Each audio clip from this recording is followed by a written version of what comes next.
everyone, and welcome to December.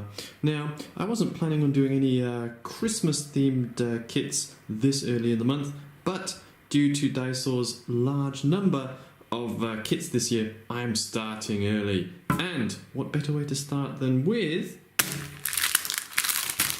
bead kits? Yes! Now, these are some of the ones that I enjoy doing the most, and as you can see, they have a wreath and a tree. Both similar to the designs they used last year, but slightly more advanced, as they have these very small beads, creating a sort of tinsely and or ribbon effect.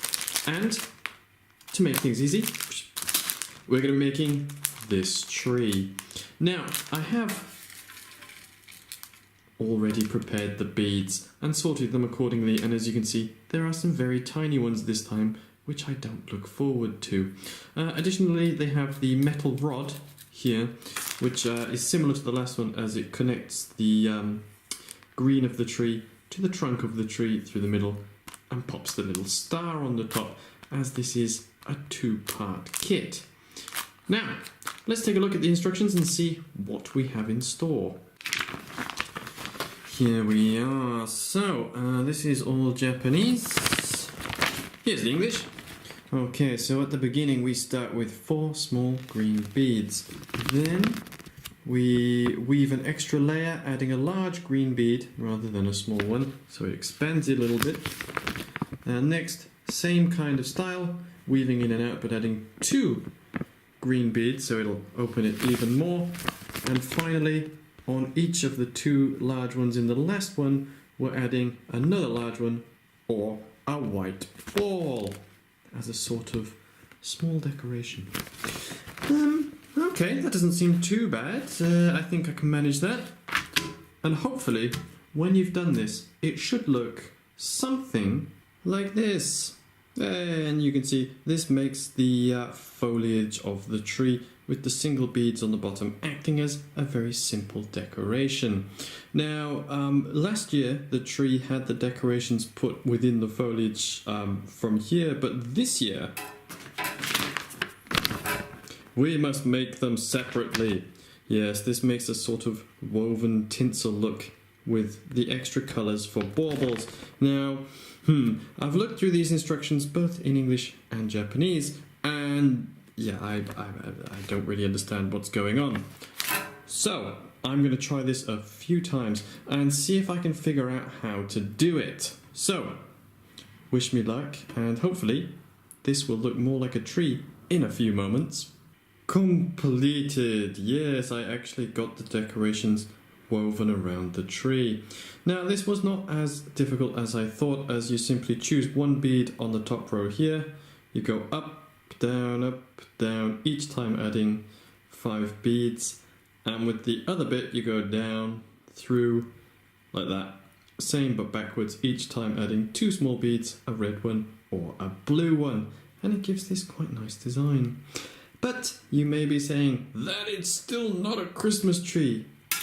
And you're right, because we must build the trunk, which, well, is the easiest of the whole thing. You simply make a simple woven piece and bring it round on itself, so it creates this kind of square pattern from this way, and that's it. Shouldn't take too long.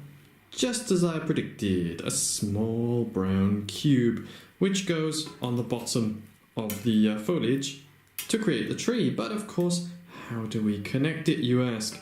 Well, that involves this metal rod, which is a little bit bent. Last year I believe it was bent this way as well, but oh well, let's see if it works. So first things first, we've got to put these sequins on. I'm not sure which way around they go, so we'll just put it that way. That looks fine. And then this one can go on the other way, like that, to create a flat base for this through the middle. So far so good. Okay, right, so on the inside we're going to use these larger beads. 3 should be enough. 2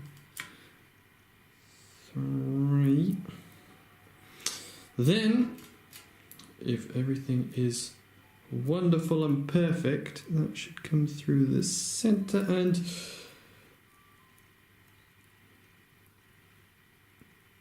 hold it in. It does. Alright. Oh, yeah. That works. There you go. Obviously, we still need to do the top. So, one more bead to have the top of the tree. And then, of course, the obligatory star. And there you have your Christmas tree.